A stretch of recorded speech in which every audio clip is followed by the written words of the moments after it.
Hey there, this is Ken Guy, Nerdy Tech Guy, coming to you from Chicago. Just wanted to take about 5 minutes and rant a little bit, if I could, about AT&T. As you may or may not know, starting tomorrow, they're going to roll out these new plans for smartphones, the iPhone and the iPad.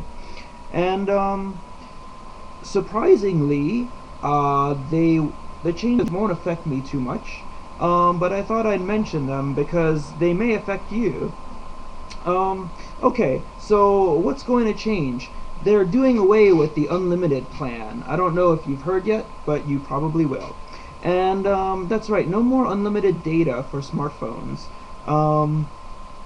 You'll be now required to choose a tiered plan, and the tiering goes like this: about $15 every month for 200 megabytes and about $25 for a cap of 2 gigabytes of data.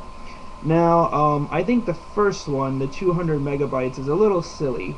Why? Because almost anyone, I believe, will hit 200 megabytes easy if they watch a lot of video, listen to music, use the GPS, GPS and 3G, etc., etc. Yeah, even I come very close every single month and maybe go over. I'm not sure of the breakdown month to month. But the $25 plan for the 2 gigabytes of data, surprisingly, I think that's very fair. It'll save you about $5 every month from the $30 plan that they give you now for unlimited that they're doing away with. So one more time, like I said, they're doing away with the unlimited plan, but I think the 2 gigabyte for $25 is, it's fair. Why do I say that? I've actually been tracking my own usage since late last year, and I found that, let's see, since January 2nd, I've only used about 1.5 gigabytes of 3G data. Now, granted, that's when I'm outside, I use 3G. When I'm inside at home or at work, I usually use Wi-Fi. But it was very surprising to me because I consider myself to be a very heavy data user. Even when I drive down the road, I use Waze, the GPS program, just to make sure I'm not getting lost if I'm going someplace new. And that not only connects to GPS but also to the 3G network. So yeah, so using that program, using Slacker, using email and all these other data hogging apps, I would say, I expected my usage to be pretty high. But surprisingly, like I said, since January 2nd, only used about 1.5 gigabytes of data. So that's, to put it in context, that's January, February, March, April, May. So about 5 months. So, pretty good.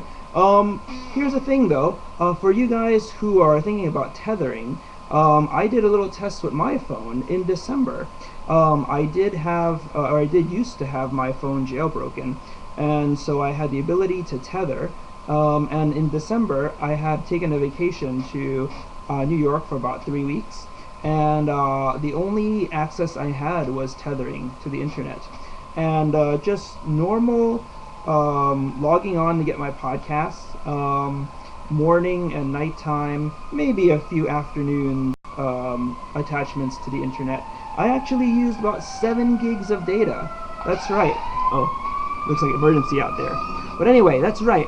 7 gigs of data. So here's the thing, with a 2 gigabyte cap, if you plan to tether, be very careful. Think about this. Because, like I said, I think hitting 2 gigabytes is going to be very, very easy. Hitting 5 gigabytes also, if you tether every day, is going to be very easy as well.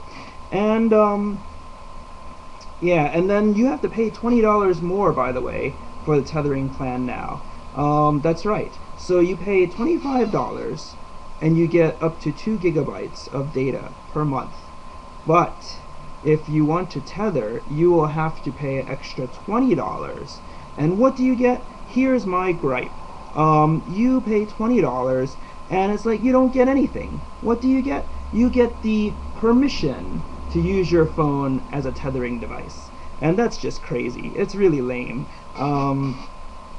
Yeah, so basically, the old plan on AT&T when it came to tethering was that you would pay, I think, $30 for tethering, but they would give you 5 gigabytes as well extra on your data plan, because you would hit that fairly easily. And now they've done away with that. You pay $20 for tethering, and you get nothing else. So you most definitely will hit that 2 gigabyte limit. I can almost guarantee it. So be careful if you decide to try it. Let's see. Yeah, so all in all, the close, I don't think that the data plans are so unfair, especially the $25 2 gigabyte plan. Looking at my own data, I think that I'll hardly ever hit it or come close to hitting it outside on the 3G network. But the 200 megabyte for $15, I would have personally liked to see that as 300 or 500 megabytes, because looking at my own usage, I don't think that